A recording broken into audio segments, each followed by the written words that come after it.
Welcome to 9 classes of SS classes. आज मैं आपको पढ़ाऊंगा कंडीशनल स्टेटमेंट के बारे में। इससे पहले हम अपनी प्रीवियस क्लास में इफ एल्स स्टेटमेंट के बारे में पढ़ चुके हैं। आज हम पढ़ेंगे स्विच केस के बारे में। सबसे पहले ये सवाल आता है हमारे दिमाग में कि स्विच केस होता क्या है। तो जब हमारे पास दो या दो से अधिक कंडीशन होगी तब हम स्विच केस का यूज करते हैं। जहाँ पर मल्टीपल चॉइस अवेलेबल होती है तब हम स्विच केस का यूज करते हैं। इसे अगर हम अपने रियल लाइफ एग्जाम्पल से समझे तो मल्टीप्लेक्स में हम जाते हैं, वहाँ पर कई अलग अलग मूवीज पहले से ही अवेलेबल होती है। वहाँ पर हम अपनी चॉइस के अकॉर्डिंग मूवी सिलेक्ट करते हैं और उसका टिकट बाय करके उसे वॉच करते हैं। उसी तरीके से यहाँ पर स्विच केस वर्क करता है। तो आइए जानते हैं स्विच केस कैसे वर्क करता है। इसका सबसे पहले हम देखते हैं सिंटैक्स। तो इसके सिंटैक्स की शुरुआत होती है स्विच से। स्विच कीवर्ड से ये स्टार्ट होता है और इसके ऑप्शन में हम चॉइस देते हैं। यहाँ पर हम अपनी चॉइस इंटर करते हैं, उसके अकॉर्डिंग हम केस को सिलेक्ट करते हैं कि किस केस पे हमें एग्जीक्यूशन परफॉर्म करना है।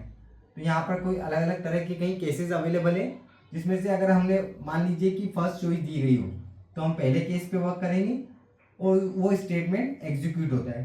हर स्टेटमेंट के एग्जीक्यूट होने के बाद हमारे पास एक ब्रेक कीवर्ड है, उसका हमें यूज किया जाता है। ये एक जंपिंग स्टेटमेंट है जो क्या करता है, हमें जंप प्रोवाइड करता है। जैसे ये स्टेटमेंट एग्जीक्यूट होता है जस्ट उसके बाद स्टेटमेंट को ब्रेक कर दिया जाता है with the help of break statement.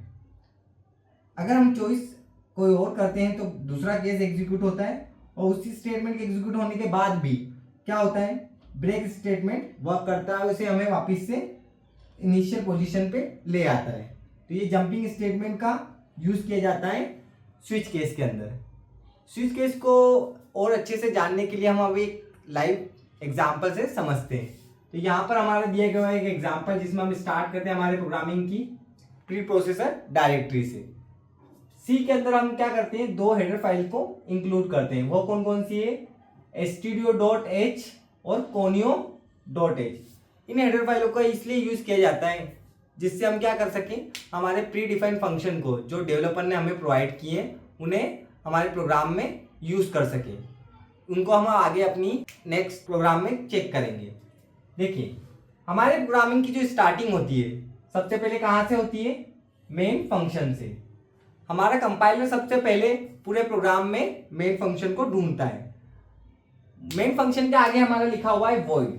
ये वॉइड इसका रिटर्न टाइप है, यानी किस टाइप का हमारा फंक्शन वैल्यू रिटर्न कर रहा है वो उसके आगे लिखा हुआ होता है। यहाँ पर वॉइड लिखा हुआ है यानी कि ये किसी भी तरह की वैल्यू को रिटर्न नहीं कर रहा है। ये है हमारी मेन फंक्शन की ओपनिंग। यहाँ से हमारा मेन फंक्शन स्टार्ट होता है। इसके जस्ट बाद हमने क्या किया है, तीन वेरिएबल डिक्लेयर किए, ए नाम का, बी नाम का और सी नाम का, जो किस टाइप की वैल्यू को होल्ड करेंगे, इंटीजर टाइप की। इंटीजर क्या है, एक डेटा टाइप है। हमारे पास सी और सी प्लस प्लस के अंदर बहुत अलग अलग तरह के डेटा टाइप्स अवेलेबल है, जैसे कि integer, character, float, double, Boolean, काफी। उसमें से हम यहाँ पर कर रहे हैं इंटीजर, जो कि 0 से लेकर 9 तक की सारी वैल्यूज को स्टोर कर सकता है। तो हमने तीन वेरिएबल लिए हैं, ए, बी और सी, जो इंटीजर टाइप की वैल्यू को स्टोर करेंगे। उसके बाद हमने एक और वेरिएबल लिया है सी एच नाम का, जो किस टाइप का डेटा होल्ड करके रखेगा, इंटीजर टाइप का। ये हमारी जो यूजर की चॉइस है वो स्टोर करने का काम करेगा। आगे हम इस प्रोग्राम में देखेंगे जिसको। अब हमने एक प्री डिफाइंड फंक्शन जो सी के अंदर यूज किया जाता है printf, वो लिया है। उससे हमने डबल कोट के अंदर एक यूजर के लिए मैसेज प्रिंट करवाया है, इंटर द 2 नंबर। इससे क्या होगा, यूजर को आउटपुट स्क्रीन पे एक मैसेज दिखाई देगा कि उसे क्या करना है, दो वैल्यू को इंटर करना है। इस मैसेज को जैसे यूजर पढ़ेगा उसके बाद वो क्या करेगा, वैल्यू को इंटर करेगा। तो वैल्यू को लेने का काम एक और प्री डिफाइंड फंक्शन यूज करते हैं, स्कैनफ। वो क्या करेगा, वैल्यू को ले लेगा। यहाँ पर हमने क्या किया है, दो वैल्यू को इंटर करवाना है। तो यहाँ पर हमने लिया है %d। इंटीजर टाइप की वैल्यू को लेने के लिए हम %d का यूज करते हैं। अगर हम चाहते हैं कि कैरेक्टर टाइप की वैल्यू ली जाए तो यहाँ पर %d की जगह हम यूज करेंगे %c। यहाँ पर हम इंटीजर ले रहे हैं इसलिए यहाँ पर %d का यूज किया जा रहा है। इसके बाद जो वैल्यू, पहली वैल्यू जो जाए वो ए के अंदर चली जाए with the help of address operator. ये हमारा एड्रेस ऑपरेटर है जो क्या करेगा, जो पहली वैल्यू यूजर इंटर करेगा वो किसके पास भेजी जाए, ए के पास भेजी जाए। और जो दूसरी वैल्यू इंटर की जाए वो किसके पास चली जाए, बी के पास चली जाए with the help of address operator. यहां पर हमने जस्ट दो वैल्यू को इंटर करवा दिया है, यानी ए और बी को क्या किया है हमने, इनिशियलाइजेशन का काम किया है। इसके बाद वापस से हमने प्रिंट एफ जो हमारा प्री डिफाइंड फंक्शन है उसकी सहायता से क्या किया है, यूजर के लिए एक मैसेज इंटर करवाया है। वो क्या है, इंटर द चॉइस। यूजर की यहाँ पर चॉइस पूछी जा रही है कि आपको जो अलग अलग चॉइस जो स्विच केस में दी जाएगी उसमें से आपको कौन सी चॉइस एग्जीक्यूशन करनी है। इसके बाद हमने जो चॉइस हमने मैसेज प्रिंट करवाया है वो चॉइस लेने का काम कौन करेगा, इसके नेफ हमारा प्री डिफाइंड फंक्शन।